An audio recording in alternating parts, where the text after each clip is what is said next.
Universidad Nacional Autónoma de México, Facultad de Estudios Superiores Zaragoza, carrera cirujano dentista, laboratorio MIRICE, mecanismos infecciosos y respuesta inmune del sistema estomatognático. Grupo 3355, alumnos Terrones García Ricardo Daniel, Tiro Cuanenemi Montserrat, Torres Ruiz Cristian Saraí. Práctica 9. Acción antimicrobiana de algunas soluciones de uso común en la práctica odontológica. Objetivo: comparar la acción antimicrobiana de algunas soluciones de uso común en el consultorio dental. Introducción. Las soluciones antimicrobianas son de esencial conocimiento en el campo de las carreras de la salud, ya que directamente nos compete saber las cantidades óptimas para la eliminación de las bacterias con las que tengamos un contacto directo, ya que nos ayudarán en la prevención y control de enfermedades. Aunque igual debemos tener en cuenta que la eficacia de dichas soluciones van a depender también del pH, temperatura, tiempo de exposición y cantidad del microorganismo, así como la presencia de tejido vital o no vital. Dentro de las soluciones antimicrobianas vamos a encontrar al eufenol, el cual en altas concentraciones va a tener un efecto bactericida, acción que se ha atribuido a los fenoles por degeneración de proteínas, lo cual resulta en daño a la membrana celular. En bajas concentraciones va a tender a estabilizar las membranas celulares. También encontraremos al peróxido de hidrógeno, el cual es un líquido compuesto por hidrógeno y oxígeno de color azul claro. Un mecanismo de acción antimicrobiano de este compuesto es la liberación de oxígeno después de ser descompuesto por la acción enzimática de la catalasa o enzimas similares.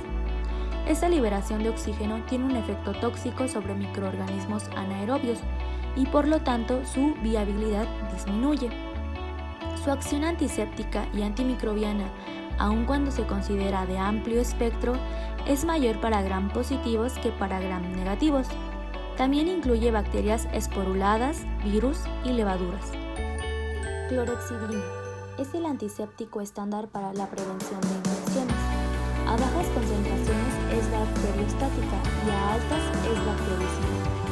La clorexidina tiene efecto contra bacterias gram positivas y gram negativas, anaerobias facultativas, aerobias, hongos, levaduras y virus con envoltura. Se ha reportado que no es activa contra esporas ni contra micobacterias, ya que estas tienen una barrera impermeable que la clorexidina no puede atravesar. Hidróxido de calcio.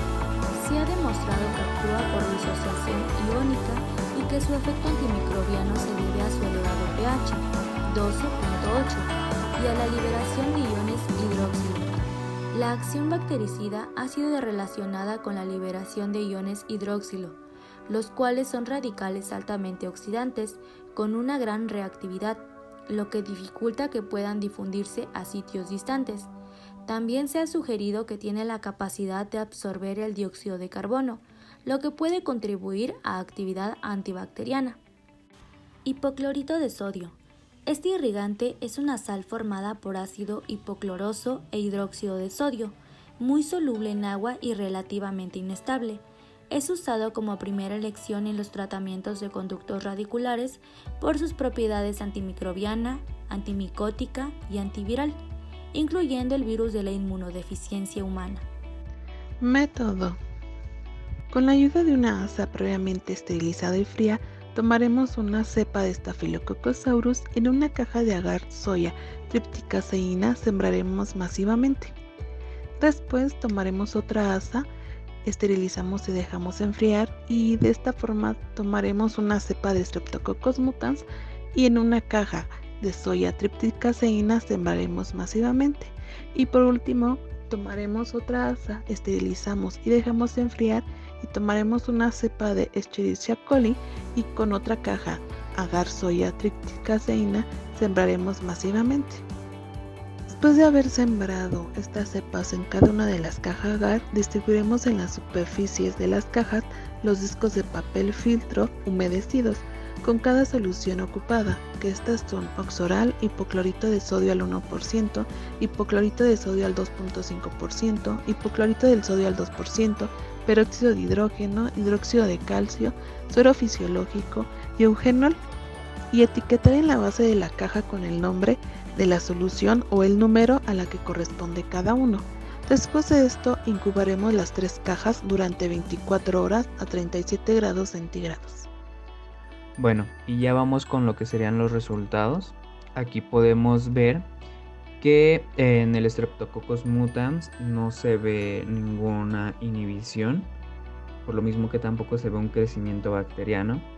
En lo que sería la Escherichia coli se ve un crecimiento, también se ve cierta inhibición por las diferentes sustancias que pusimos. Y en lo que sería el Staphylococcus aureus igual se puede ver una inhibición por las sustancias y también se puede ver un crecimiento bacteriano. Bueno, y aquí hay una tablita en la cual vamos a ver el crecimiento que hubo por parte de las soluciones en los diferentes tipos de microorganismos. Cabe resaltar que hubo en algunos que no se vio un aro de inhibición, lo cual significa que esa solución no nos va a ayudar a inhibir el crecimiento bacteriano de dicha bacteria, ¿sale?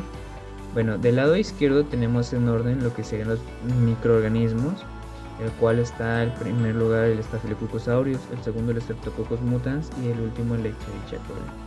Y del lado derecho tenemos las soluciones. El primero es el oxaral, sigue el suero fisiológico, el hipoclorito de sodio al 1%, el agua oxigenada, el hidróxido de calcio, el hipoclorito de sodio al 2%, el hipoclorito de sodio al 2.5% y por último tenemos el eugenol. Bueno, empezaremos con el Staphylococcus aureus. Tenemos que por parte del oxaral no hay ninguna inhibición, tampoco del suero fisiológico, tampoco hay del agua oxigenada ni del hidróxido de calcio.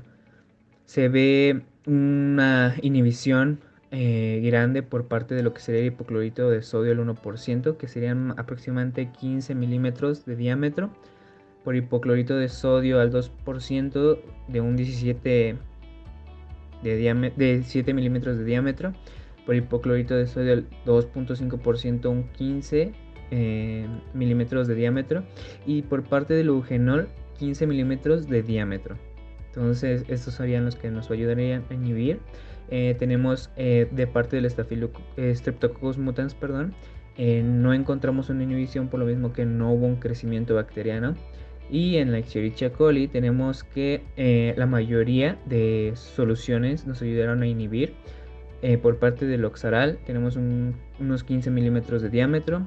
Del suero fisiológico tenemos lo que serían 10 milímetros de diámetro.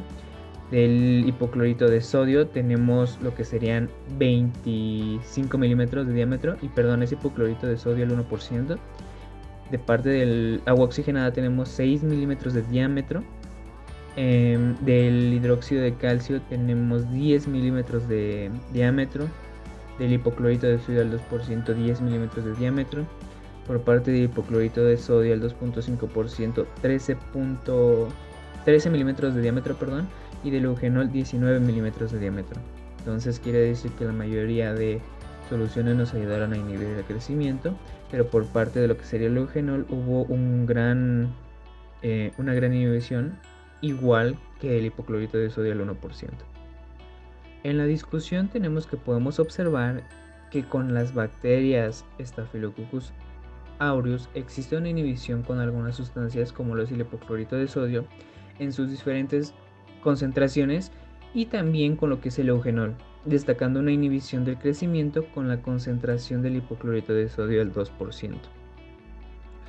En la prueba con lo que es la bacteria E. coli se puede observar una inhibición con lo que son los hipocloritos en sus diferentes concentraciones, con el hidróxido de calcio, con el agua oxigenada y con el eugenol, dándonos varias sustancias para poder así inhibir el crecimiento de estas bacterias.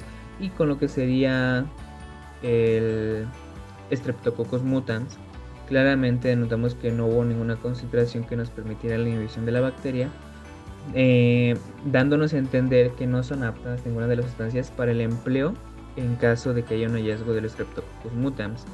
Aquí la discusión es así porque no hubo un crecimiento, no porque a ciencia cierta se supiera que estas sustancias no nos ayudan a combatir el Streptococcus mutans, sino son los resultados que nos dio el crecimiento y la práctica. Bueno, y también que tenemos que estas pruebas son de vital importancia porque así podemos entender qué tan fuerte es la bacteria. Aquí entra la resistencia de algunas bacterias, entre otras sustancias. Por eso es importante una prueba para poder identificar si algunas sustancias aún pueden ser efectivas para combatirlas y si no nos ayudan con sus acciones inhibitorias, mejor descartarlas y usar otras sustancias que nos puedan ayudar a lo mismo, para así poder tener un mejor pronóstico y tratamiento para nuestros pacientes. Cuestionario. Pregunta número 1. Defina solución desinfectante. Es una solución tipo germicida capaz de destruir la mayoría de los microorganismos patógenos, excepto esporas, y esta se aplica en objetos inanimados, superficies y ambientes. Pregunta número 2. ¿Qué características ideales tiene el eugenol al mezclar con el óxido de zinc para las bases cavitarias o curaciones temporales?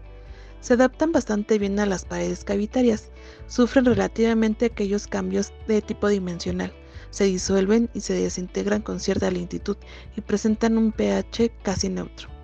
Es útil como medio para obtener un cierre y protección en cavidad de acceso por tiempo limitado solamente, a fin de que esto pueda evitar el ingreso de líquidos bucales, bacterias y la salida de medicamentos intraconductos, pero también son utilizados en el sellado de los conductos radiculares, ya sea solos o en combinación con gutaperchas.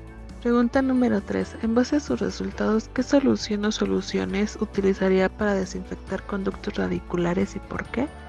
Claramente el hipoclorito de sodio es la sustancia principal para este tipo de procedimientos. De hecho, es el más utilizado en la práctica odontológica. El hipoclorito de sodio ha sido usado como irrigante intraconductos para la desinfección y limpieza por más de 70 años. Se le ha reconocido también como un agente efectivo contra un amplio espectro de microorganismos patógenos, como son gram positivos, gram negativos, hongos, esporas, y es una solución con efecto bactericida ante una amplia gama de microorganismos. Pregunta número 4. ¿Qué complejo se forma al mezclar clorhexidina e hipoclorito de sodio en conductos radiculares? Se forma un precipitado de color café marrón que suele ser altamente tóxico y se le conoce como paracloroprecipitado cuando se combina con el hipoclorito de sodio.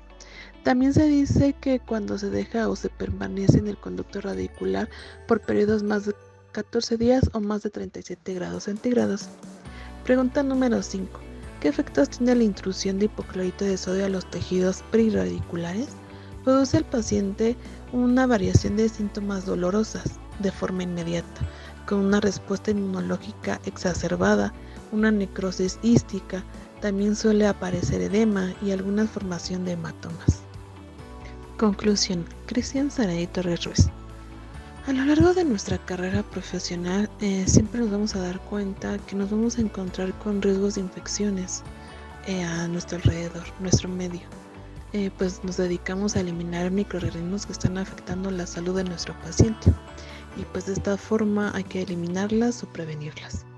En nuestro consultorio o nuestro trabajo de la consulta dental debemos emplear acciones como la desinfección de nuestras áreas de trabajo antes y después de que el paciente se encuentre en ellas, al igual que el lavado de nuestro instrumental de una forma correcta y después de esto pues la esterilización, también nuestro lavado de manos correcto. Bueno, pero tenemos por otro lado en la práctica odontológica empleamos medicamentos bactericidas como el hidróxido de calcio, que es un medicamento empleado en endodoncia como complemento de una preparación pues tipo biomecánica, y esto se debe a su alto pH, que hace incompatible el desarrollo bacteriano. Por otro lado tenemos la clorhexidina, que es un bactericida que ayuda al tratamiento periodontal, y por último mencionamos el hipoclorito de sodio, que es una solución muy económica, muy utilizada y de un uso múltiple. En concentraciones bajas es usado como una elección en tratamiento de conductos radiculares y esto se debe a sus propiedades, son altamente antimicrobianas. Cada día son nuevos nuestros conocimientos que uno va obteniendo y que va requiriendo para la práctica profesional de uno. Entender que no todo es empírico, que todo tiene una razón de ser, es importante abordar estos conocimientos lo mejor posible para así poder ayudar a nuestros pacientes a tener una salud bucal y sistémica excelente, ya que para eso nos capacitamos. Entender el por qué unas sustancias son más importantes en algunos procedimientos que otros igual es súper importante, y así no dejaremos de lado nada y podremos ser excelentes profesionales de la salud. Conclusión. Montserrat tiró con el dedo. El conocimiento de estas soluciones antimicrobianas es fundamental para la prevención y el control de infecciones. Como cirujanos dentistas nos compete, ya que en la boca se localiza una gran variedad y cantidad de bacterias, así como también en el consultorio y en la unidad dental. Por lo mismo, es de vital importancia controlar la reproducción de estos microorganismos, ya que nos evitamos problemas a futuro, como el desencadenar alguna infección en nuestro paciente o ser responsable de alguna infección cruzada por no tener el suficiente conocimiento de que el material e instrumental debe estar libre de microorganismos que sean considerados como un factor de riesgo para desencadenar alguna infección.